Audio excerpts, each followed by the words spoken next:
2023 TET প্রার্থীদের যারা উত্তীর্ণ হবেন তাদের যে হাই স্কোর সেটা কিন্তু অবশ্যই 2022 এবং 23 টেটের ক্ষেত্রে একটা এক্সপেক্ট হতে চলেছে।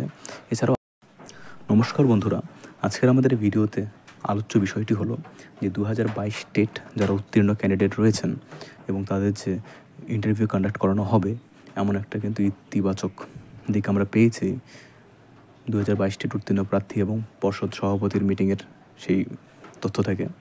তো সেক্ষেত্রে আমরা আজকের আলোচনা করব যে সেভ স্কোর কত হতে পারে এবং 2023 টেট প্রার্থীরা যে রয়েছেন তাদের যে হাই স্কোর এবং অর্থাৎ যারা যে সময় মাধ্যমিক দিয়েছেন বা তাদের মাধ্যমিক এবং এইচএসে যে নাম্বার রয়েছে এটা কতটা একটা এক্সপেক্টর হবে। তো আজকে সে সমস্ত বিষয়গুলি নিয়ে আলোচনা করব এবং আপনারা কত ইন্টারভিউ কত মার্কস রাখবেন, তার ফলে আপনাদের একটা ভালো জায়গায় গিয়ে থাকবেন। তো সেই বিষয়ে আজকে ভিডিওটি। তো ভিডিওটি শুরু হচ্ছে, আপনারা সঙ্গে থাকবেন। তোমরা দেখো এখানে বিষয়টি ভালো করে তুলে ধরার জন্য আমি 2017 যে ফাইনাল কাট অফটি রয়েছে সেটা কিন্তু আমি নিয়ে এসেছি। তোমরা এখানে দেখতে পাচ্ছ যে 2022-এ তোমাদের ঠিক কতটা স্কোর করতে হবে, মানে ইন্টারভিউয়ে ঠিক কতটা স্কোর করতে হবে এবং 2023 এবং 22 যদি একসঙ্গে ইন্টারভিউ কন্ডাক্ট করানো হয় সেক্ষেত্রে তোমাদের কতটা স্কোর করতে হবে 23 এবং 22 উভয়কেই। তো সেই বিষয় নিয়েই কিন্তু আমি এই আলোচনাটা করতে যাচ্ছি। তোমরা দেখো এখানে 2017 অর্থাৎ যারা 17তে ফর্ম ফিল আপ করেছিল এবং 21-এ গিয়ে পরীক্ষা দিয়েছিল এবং বর্তমানে যারা চাকরি করছে রিসেন্ট প্রাইমারিতে, তো তাদের যে ফাইনাল কাট অফ সেটা এখানে তুলে ধরা হয়েছে। তোমরা দেখতে পাচ্ছ জেনারেলে ছিল 29.559, ওবিসি এ ছিল 29.088 এবং ওবিসি বি এ ছিল 29.384 এবং এসসিদের আফটার সিট কনভার্সনের পরে কিন্তু ছিল 21.275। প্রথমের দিকে আমরা দেখেছিলাম যে 27 সামথিং ছিল এসসিদের, কিন্তু সিট কনভার্টের পরে কিন্তু এই নাম্বারটাতে এসে দাঁড়িয়েছে। তো আমরা সেই নিরিখে আমি প্রথমে শুধু 2022 টেট যদি একসঙ্গে শুধু সিঙ্গেললি অর্থাৎ এককভাবে 2022 টেট যারা পাস করেছে তাদের যদি ইন্টারভিউ কন্ডাক্ট করানো হয় সেক্ষেত্রে আপনারা কীভাবে নাম্বারটা রাখবেন সেটা আমি বলে দিচ্ছি। দেখো যদি সেক্ষেত্রে এককভাবে ইন্টারভিউ কন্ডাক্ট করানো হয় 22-কে, তাহলে কিন্তু তোমরা জাস্ট এর সঙ্গে +2 করে ধরবে, ঠিক আছে? দেখো নাম্বার তো ইন্টারভিউ তার এমন হবে না যে মানুষের মাধ্যমিক উচ্চ মাধ্যমিক চেঞ্জ হয়ে যাবে, সেটা তো না। যা নাম্বার থাকার সেই নাম্বারটাই আছে, অর্থাৎ 2022-এ সবাই প্রায় একই ধরনের নাম্বারই পেয়েছেন, মানে অর্থাৎ একাডেমিক স্কোর কিন্তু তেমনই রয়েছে। আর আমাদের শুধু একাডেমিক স্কোর ধরলে আমাদের যা নাম্বারটা থাকছে তার সঙ্গে শুধু আপনারা 2+2 অ্যাড করে নেন, অর্থাৎ যদি এবার মানে লাস্ট যেটা 29 গিয়েছিল সেখানে আপনারা 31 থেকে 32 অর্থাৎ হাই ম্যাক্সিমাম +3 এবং মিনিমাম +2। তো এটা কিন্তু তোমাদের করতে হবে। তো যাদের মনে হচ্ছে যে without interview and aptitude test রয়েছে আপনাদের 27, ঠিক আছে, কিংবা 26, 27 ম্যাক্সিমাম ক্যান্ডিডেট রয়েছে, 28 খুব কম রয়েছে।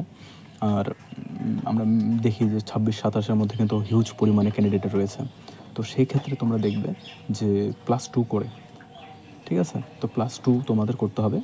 এবং ইন্টারভিউ যেটা রয়েছে তোমাদের যদি ধরো যে 26 রয়েছে, তো ইন্টারভিউ তোমাকে কিন্তু +5 করতেই হবে, ঠিক আছে?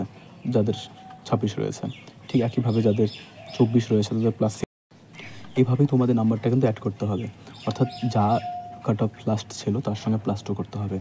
যাদের থাকছে না, যারা ভাবছো যে হয়তো আমাদের কম রয়ে যাচ্ছে, তারা একদম দুশ্চিন্তা করবে না, ইন্টারভিউ ভালো করে দাও। দেখো ইন্টারভিউ কিন্তু একটা এক্সপেক্টেড।